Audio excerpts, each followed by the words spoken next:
I call it the Steve Jobs argument. It's a classic situation where someone justifies their behavior by saying that Steve Jobs would act the same way, or explain something by saying, well, Steve Jobs did it this way too. My name is Kirill Juran. I lead the consulting group SMPL, where we take care of digital entrepreneurs from the perspective of law, taxes, and accounting. So today, I would like to look at why copying the very best might not be the best strategy. Let's get into it.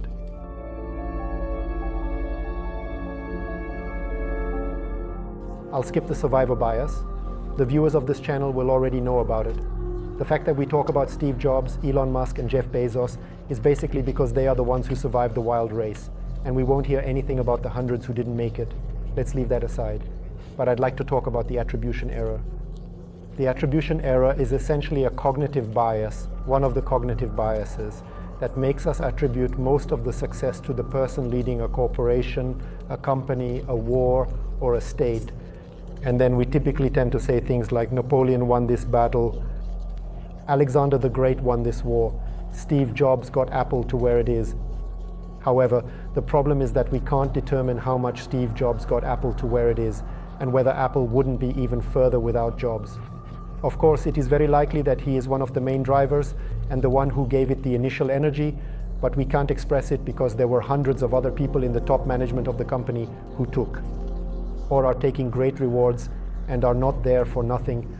And essentially determining that the one person at the top is the one who caused the success is typically a cognitive bias, because these big achievements are very often a team effort. A practical takeaway for me is that it's not good to copy the absolute best, because typically if you are playing a game not 1 or 2 levels lower, but 1,000 levels lower, completely different rules apply to you. What Steve Jobs, Elon Musk, Jeff Bezos, and Mark Zuckerberg have to deal with are completely different things than what you will face in a company with a turnover of 100 million. This is a completely different battle. You have a different quality of people that you are able to attract and afford. You have a different approach to financing. You are essentially playing the business game too, but on such a different scale that very few things can be compared.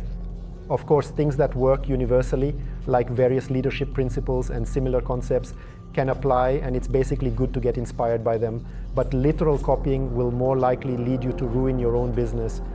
It's similar to having a top hockey player who trains 3 times a day, eats well, and recovers perfectly. And then I take his training regimen and try to replicate it. I'm not a top hockey player. My body simply can't handle what a top hockey player's body can. Or if I ate like the best bodybuilder, I would very likely just get fat or ruin my health. In my opinion, it's often better to copy people who are 1 or 2 levels above you, because it's very difficult to skip steps, and very few people actually manage to jump over all the steps. The probability of doing so is really very small, and if you don't have a highly scalable business, you should look for someone who is closer and dealing with similar problems to those you have faced or are facing. At the same time, a beautiful example that rules don't apply the same to everyone is that if Steve Jobs showed up somewhere in a turtleneck, in just an ordinary turtleneck, it becomes a hit. He's simply a trendsetter. It's Steve Jobs who wore simple clothes. Or when Zach wears a black t-shirt, it works. The problem is that if you are just starting out and still need to sell yourself, showing up in a turtleneck won't make you like Steve Jobs. And the qualities they will attribute to you, people will rather discount you if you show up looking disheveled or something like that. I know what I'm talking about. This way, you are more likely to lose, even though the same rules should apply to you. You are also a person like Steve Jobs. You can wear a turtleneck, and you can also to walk in the same direction with the same conviction as him, but the problem is that the social feedback will definitely not be exactly the same. Another very important thing I observe is that people who overuse the phrase, Steve Jobs would do this, and when Jobs came up with the tablet, people didn't know they wanted a tablet, and similar things often use it as an excuse for the absence of testing. This means that I have an idea, I'm lazy, or I don't give it much weight, or it doesn't occur to me, or I'm simply incapable of testing it cheaply, and I just go all in and go straight for the hard solution. And if someone tells me, hey, you know that people really want this, you know that the market really wants this, then my response is, like Steve Jobs just knew that the market wanted a tablet, if you asked. The market, it wouldn't tell you it wants a tablet. Or those classic sayings from Ford, that if you asked people what they wanted, they would say they wanted a faster horse, not a car. That works. That works if you are Ford or if you are Elon Musk. Unfortunately, from a probability standpoint, very often you won't be interested, unless you are already a serial entrepreneur, or you are already at a point where you can do this. Very often it's just simply laziness, a lack of testing. What do I mean by testing? I can create a minimalist version. I can start selling the product, selling in quotes, even before it's finished, and find out if I can sell it. How can I sell it? I can verify many things and I wouldn't invest in them. And I don't need to have a final solution to realize that this thing just won't work because I'm not able to capture anyone's interest with it. Another problematic thing, if you want to copy someone and if you simply want to be the second Steve Jobs, is that you can't replicate everything. You read a great book by Isaacson about Steve Jobs, his biography, but you don't have the complete picture. He gives you some pieces of information and, I don't know, that he yelled at people or that he just cornered people and stuff like that. And if you take this, you don't have the B part. You don't even know what that B was. You don't know if he occasionally called someone and apologized. You don't know if he just pushed specific people because he knew they needed it at that moment. Yeah, somehow the information is passed on to you, already chewed up by someone who also didn't have all the information.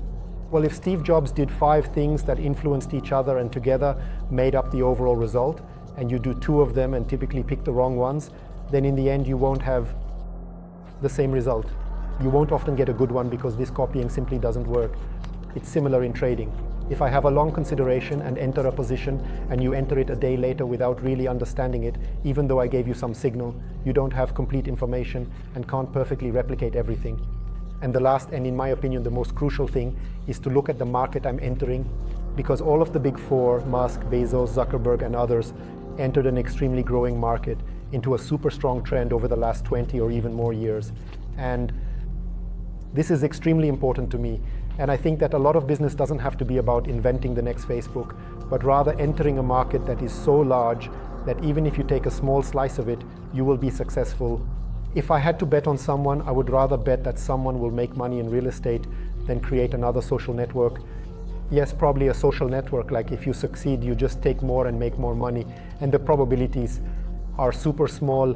That's all I wanted to tell you. Thanks a lot for your attention. This isn't a hate on any specific person, as everyone is extremely interesting in their own way. It's more about reflecting on the fact that being inspired is absolutely great, taking what works for you is absolutely great, but copying or slightly deceiving yourself by justifying things as Steve Jobs would do them, that's not really the way to go, in my opinion. Above all, think for yourself. No one can teach you that. Bye.